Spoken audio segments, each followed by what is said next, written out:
Hello, everyone, and welcome to Franz's Real Estate Facts, episode 11. We have now been going on for 3 months, just about, and we've talked to a lot of really amazing guests who have talked about a whole bunch of stuff related to a real estate transaction. And you know what really came up for me as I was looking at and talking to all these people when I was hearing about, what goes into a real estate transaction and, the mortgage and the loan and the home inspection and equity that's lazy and trapped in your home and all this stuff that's really stressful. Um, and there are actual stats about this. The amount of stress that you feel when you're going through a real estate transaction is basically on par with the death of your spouse. So if you have a significant other or a spouse or a fiance, um, imagine that person dying, and then imagine that's the amount of stress that you're going to feel if you're in a real estate transaction. And I was like, maybe what I should do now as a special treat for our viewers is have somebody come and talk about one way of reducing stress, which is exercise.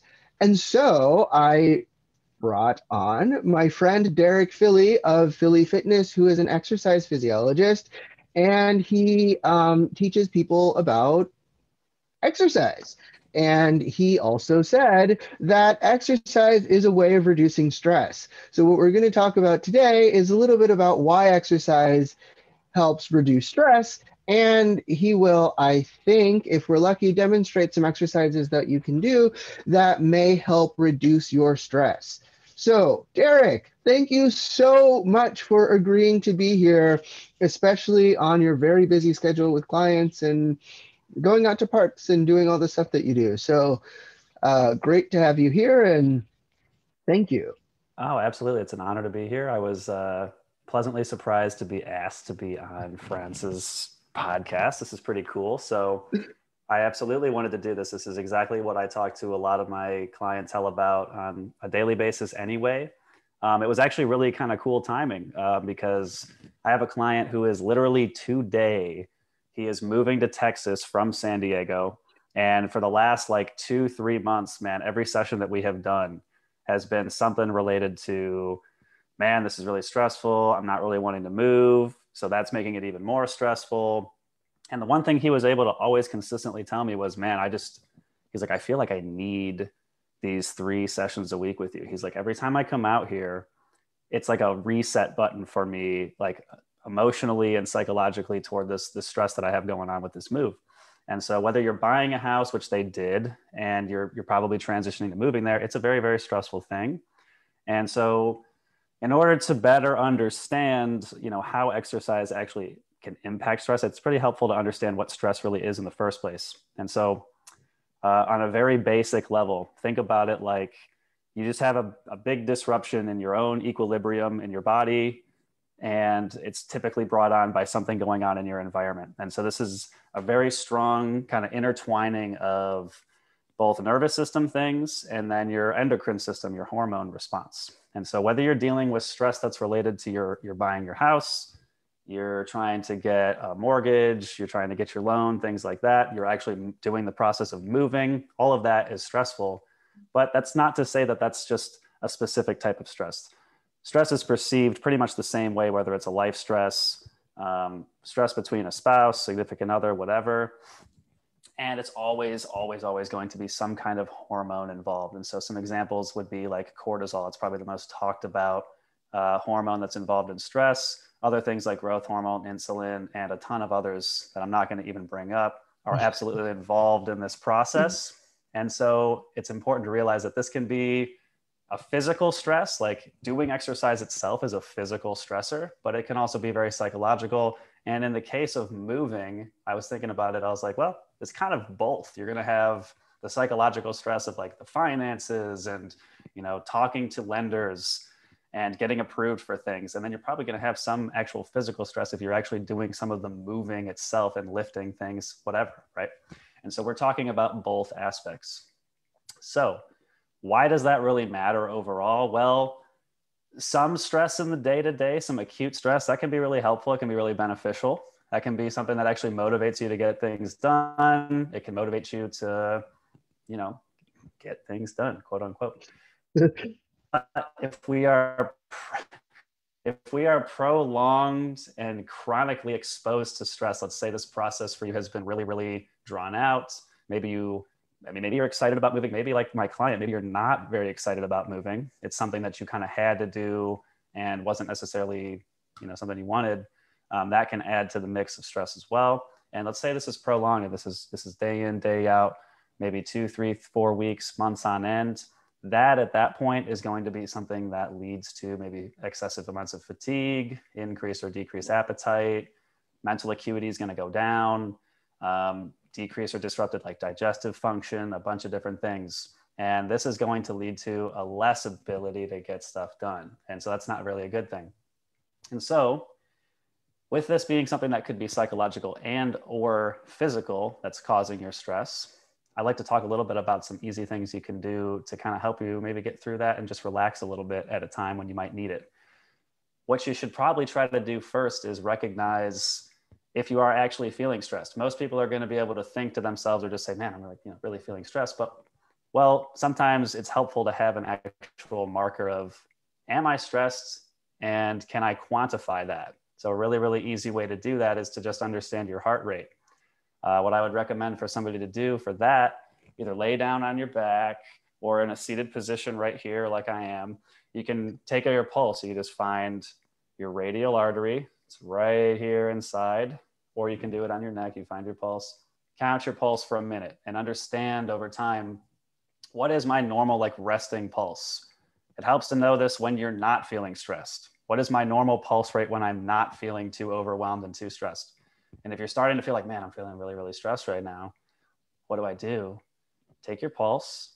Is that elevated from where you're normally at? If it is, like, okay, if you're probably feeling stressed, that's one of the physiological markers that we are feeling a little stressed out. And it can at least confirm like, yeah, I'm probably a little bit stressed out right now. And more so, those hormones that I was talking about are probably a little bit elevated. So that kind of confirms my suspicion that I am stressed. From there, really, really the easiest one to do, and whether you are really experienced or not, is to just get your heart rate up for a little bit. Bring your heart rate up to something a little bit higher than what it's normally at for a resting state. You want to get maybe a little bit above 100 beats per minute. Typically like 110 to 120 is a great range for most individuals. This could be something as simple as going on a walk, picking up the pace a little bit, doing stairs. You could hop into a chair like I got here, and literally just stand and sit from that chair for some time. The intention is to get that heart rate up. If you've practiced taking that heart rate and you're able to kind of do that after you've maybe done a set of 10 or 15 squats from a chair, take your heart rate. Well, yeah, my heart rate's going up. It's above 100, maybe 110, 120. Run through that a few times and just keep that heart rate elevated for about 10 to 15, maybe 20 minutes. That might feel a little stressful during the exercise, but the after effect is going to be something that actually helps to lower that stress hormone cortisol that I was talking about earlier. And that will in turn help to decrease your heart rate later on and probably help you feel a little bit less anxious. Not to mention, if you really, really get your heart rate up, your endorphins are going to kick in a little bit. You ever heard of like a runner's high, things like that? That's going to help you actually just feel good. It's a chemical response that your brain will help to make you feel better during a stressful situation. Outside of just doing physical exercises like the one I just showed, which could be literally anything, whether it's weightlifting, moving your body around, running, walking, you name it, any of that stuff's going to get your heart rate up and do a pretty good job if you keep it there for some time. Other things you can do, let's say we don't have all this time to just get sweaty. I've got 5 or 10 minutes. I can't get all sweaty. I've got a meeting. I'm at work, whatever. Relaxation breathing, if you want to call it that, you can call it meditation as well, whatever you prefer. But relaxation breathing, yes, does work. And there is proof to show that it does reduce some of those hormones that are involved in stress. And so some people may not know how to actually do that. I work with people all the time and they're like, I'll ask them, hey, have you ever done just relaxation breathing techniques? Have you ever meditated before? Oftentimes I'm hearing no. And so they just don't really understand the best approach to it. And the thing is, there's a million ways you can do it. And yes, yoga does count. I think it's a pretty good one. But let's go through this, me and you together, Franz. We're going to do a little bit of relaxation breathing Sure, technique. why And I'm going not? to lead you through this real quick, okay? Awesome. So you're sitting in a chair, yeah, I'm assuming? Yes, I am sitting in a You're chair. not actually sitting in front of just some blue house in somebody's yard right now. No, I am not. I am not. That is a Zoom background. Okay, perfect. So get comfortable in your chair. Make sure your legs are not crossed. I want your feet spaced about hip width apart. Rest your hands on your knees and close your eyes. Okay. So we're going to do a breathing exercise with this. I want you to start first by feeling the weight of your head. Try to relax and just feel the weight of your head. Let the weight of your head transition down into the weight of your shoulders. Feel the weight of your shoulders. And we're resting our hands on our knees. Start to feel the weight of your arms. So we are trying to relax your body a little bit here. Feel the weight of your body. Your arms are heavy. Your head is heavy. It's hard to carry these things around all day. Once we are able to kind of sink into that, let your weight sink into the chair, relax back into your chair, and just get comfortable. Find a comfortable position. We could do this in a seated position like I've got Franz doing. Sometimes it helps to just do this lying down as well if you can't really get comfortable in your chair. Franz, I want you to take a long, deep breath in through your nose, and we're going to do that for 5 seconds. 3, 4, 5. Slow exhale through pursed lips. Same 5-second exhale. I want you to do 10 of these, Franz. Slow inhale through your nose. Exhale through pursed lips. While we're doing a relaxation breathing exercise, really just thinking about breathing. Don't let other thoughts flood in. We're not thinking about the stress of moving right now. We're not thinking about, am I going to get approved for my loan? We're not thinking about any of that. We're thinking about breathe in, breathe out, and sink into the chair, relax. And it's going to be okay. Franz, you still got about 5 breaths, dude.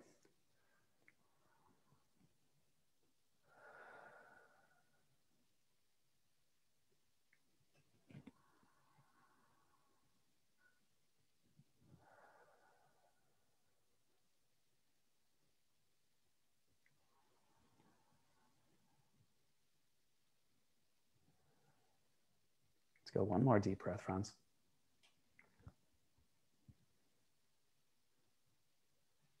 I'm going to invite you to slowly open your eyes. You can sit back up from your resting position when you're ready. How do you feel? Much more relaxed. Much better, right? And so Absolutely. something like that, how long did that take us to? What was that, like 3 minutes maybe at most? 3 minutes? Possibly. Can be super effective. And what we could do immediately after that is take our heart rate again. So if we knew what your resting heart rate normally was, we could take that heart rate again. And if we're back down to that kind of baseline level that we're used to, we've done before, we can pretty reasonably assume like, well, we have probably successfully lowered some of those stress hormones, even in that acute, 3 to 5 minute window.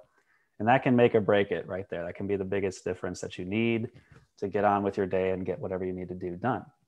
Oh, yes. Also, I got to say, it was like a really nice guided breathing exercise. I am just going to link future clients to just like this timestamp on the video and just be like, listen, go ahead, man. this is what you need to do. Do this breathing exercise. It'll help. And yeah, I feel like just anything that was stressing me about today, and there was a lot, I'm just kind of like, you know what? I got this. I can do this. It's going to be exactly, right. man. And I'll tell you what, man, I run a business too. I understand the stress of that as well. And like I said, it's the same. The body doesn't know the difference between that stress and stress of buying a house, right? So I do stuff like this almost every day. at least once a day. It's an overwhelming thing. Life in general is overwhelming. Take some time to just relax and breathe and just not think about anything for a second. So I did mention the fact that moving not only can be psychologically stressful, it can also be physically stressful. Let's say you're actually moving furniture around, very physically demanding on the body. You're going to have hormone responses to that as well. Could be cortisol, could be things like growth hormone. That's a response from physical movements.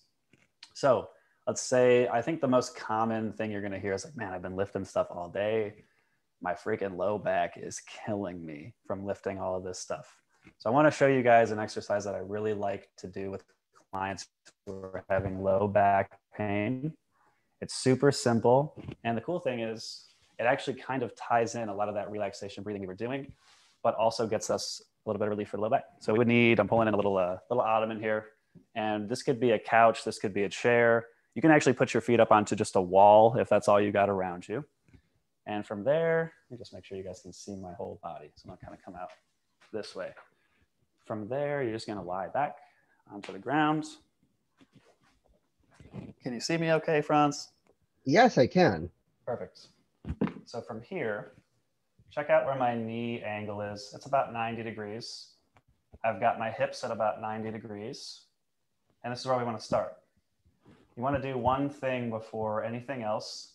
Most of the time, you're going to have some type of a little space here between your low back and the ground. I want you to think about if you had like a bug like under your back, and you just want to kind of squish that bug with your low back. And you'll notice my hips are going to kind of rotate slightly. And what we're doing is putting the hips into a posterior tilt. That's all I'll say about that. But the low back should be pushed into the ground, and we don't want to let the bug scurry away. So we keep the low back pinned and squish that bug. From there, pull your toes up. We're going to place a light amount of tension into the hamstrings by pulling the feet straight down into this object that we're on. And it's very, very light. What you'll notice is the back of your legs engage, and you can actually feel them. They'll feel a little bit more firm than normal. From here, we introduce the breathing exercises. So one hand goes on your tummy, one hand goes on your chest, and I want you to take 8 to 10 deep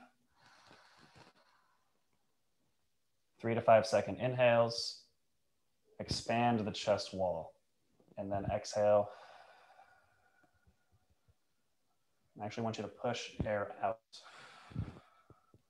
As much air out as you can, and then we breathe back in. So the whole time we're going to hold that light tension through the back of the legs, keep our bug squished. As you pull down, your hips are going to raise up slightly, and then we're just breathing from there. Let your chest wall and belly rise at the same time, and then lower. You can run through that as many times in the day as you really need to. It's actually a really good exercise for correcting if you have a pelvic like misalignment,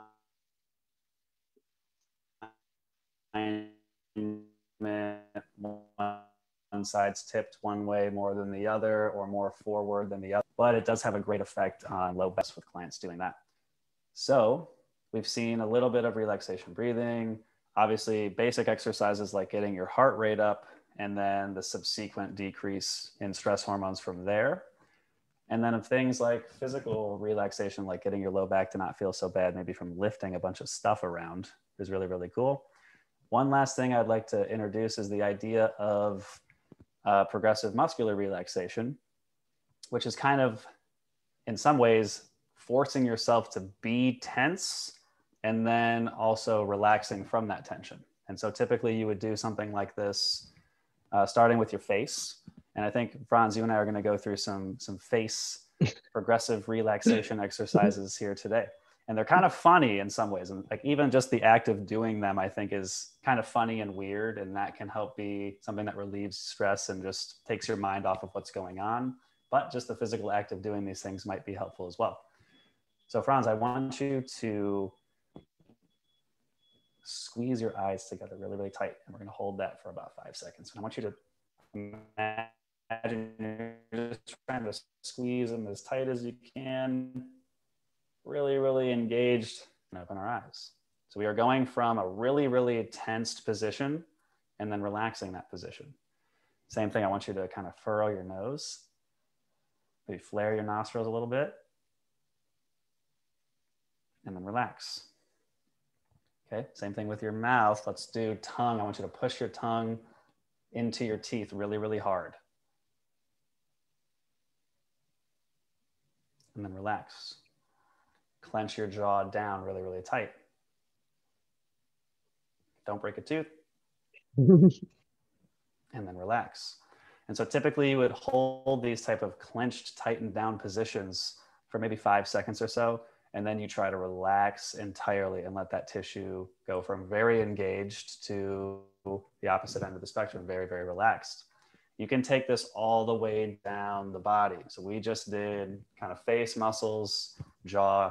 We can do squeeze your arms really, really firm, relax, extend your arms back, squeeze your tricep muscle groups in the back of the arm, and then relax, shrug your shoulders really, really tall, and then relax, etc., and so on. All the way down to the feet, grabbing into the ground really firm, and then relaxing. If you were to take yourself through that full sequence, which does take a little bit of time, you would probably feel much, much more relaxed following all of those progressive muscular relaxation techniques. And so I'm going to leave our little conversation on stress reduction techniques kind of at those 4 exercises that I introduced today. Frantz, do you have any questions for me about any of this stuff? Well, no. First of all, I want to thank you for being here. That was incredibly helpful. I definitely learned a lot, and I also feel more relaxed, which is awesome because I had a stressful day ahead of me. So I am really grateful that I get an awesome physical personal trainer to be here and help me with some relaxation, which is really helpful.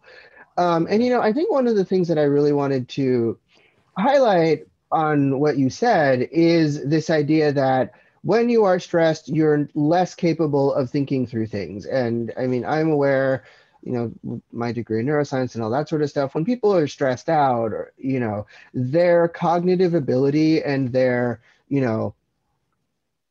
prefrontal higher order thinking goes down. And you can do experiments to show that. And the fancy words that I said before is basically what they mean is when you're stressed out, you do dumb stuff.